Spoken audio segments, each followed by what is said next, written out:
हिंदुस्तान जिंदाबाद, मेरा भारत महान। आजाद हिंदुस्तान 75वां गणतंत्र दिवस मना रहा है और उसी की खुशी और उल्लास में डूबा हुआ नजर आ रहा है। आज कर्तव्य पथ, राजधानी दिल्ली का हृदय पथ भी आप इसे कह सकते हैं, यहीं पर नजर आएगा कि आजादी के बाद से किस तरीके के संकल्प और दृढ़ निश्चय की यात्रा कर गणतंत्र इस 75वें मकाम पर पहुंचा है, जहां गणतंत्र की शक्ति, गणतंत्र की समृद्धि, गणतंत्र की सांस्कृतिक विरासत हर झलक आपको नजर आएगी। और इसी पर चर्चा करने के लिए हम सीधे आपको लेकर चलते हैं खास मेहमानों का पैनल जो इस वक्त हमारे साथ मौजूद है। सबसे पहले मैं जनरल सिन्हा का रुख कर लेती हूं और जरा उन्हीं से जानती हूं कि आज ये जो गणतंत्र की यात्रा कर्तव्य पथ पर दिखेगी, जनरल सिन्हा आपको खासतौर से किस पल का इंतजार है? आज हम पूरे देशवासियों को, हमारे अलावे पूरे देशवासियों को इंतजार है कि किस तरह की सेनाएं की टुकड़ी, जो कंटिजेंट्स है, वो राजपथ पे, कर्तव्य पथ पे मार्च करेंगी। दूसरी बात, इस गणतंत्र दिवस के उपलक्ष्य में जो अनोखी कुछ बातें हैं उसका मैं उल्लेख करना चाहता हूं कि तीनों सर्विस, आर्मी, एयरफोर्स, नेवी की विमेन कंटिजेंट, वो कंटिजेंट शामिल होगा पहली बार। दूसरी बात है मंगल ध्वनि से परेड स्टार्ट होगा और तीसरी बात है कि 112 लेडी कलाकार इसमें हिस्सा लेने जा रहे हैं।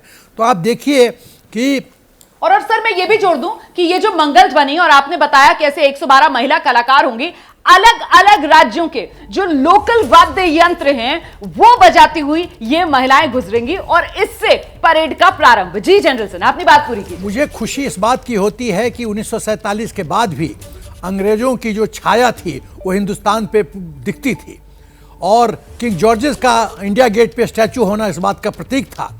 इंडिपेंडेंस के बाद माउंटबेटन का गवर्नर जनरल, हिंदुस्तान का पहला गवर्नर बनने का ये दुर्भाग्य हमने देखा है। लेकिन जिस तरह से अब हिंदुस्तानीकरण हो रहा है इस देश का, वो मुझे गर्व का विषय लगता है। भारतीयकरण जो हो रहा है वो मुझे गर्व का विषय लगता है। क्या बात है, शानदार सर। मैं जल्दी से एडमिरल घोरमड़े का रुख कर लूं सर, दोबारा आपके पास आऊंगी। एडमिरल घोरमड़े, मैं बहुत ज्यादा एक्साइटेड हूं और मैं इस बात को लेकर एक्साइटेड हूं जिसका जिक्र अभी जनरल सिन्हा भी कर रहे थे कि वो नारी शक्ति आज जो कर्तव्य पथ पर नजर आएगी। तो नारी शक्ति का एक ये प्रमाण आज की गणतंत्र दिवस की परेड पे जरूर दिखाई जाएगी कि यहाँ पर तीनों सेनाओं की लेडीज़ जो इसमें पार्टिसिपेट कर रही हैं, उससे ये जाहिर होता है कि नारी शक्ति को हमारा देश बहुत ही एक इम्पोर्टेंस दे रहा है। और ये बहुत ही ज़रूरी है कि इस समय आप ये देखोगे नौसेना की झांकी में भी आपको ये दिखाई दिया जाएगा कि नारी शक्ति का जो ये प्रमाण है कि all ranks and all roles में अभी नारी को सम्मिलित किया गया है।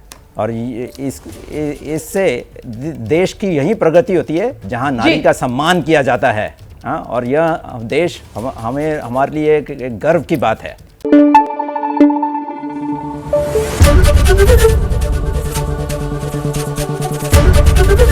एबीपी न्यूज आपको रखे आगे।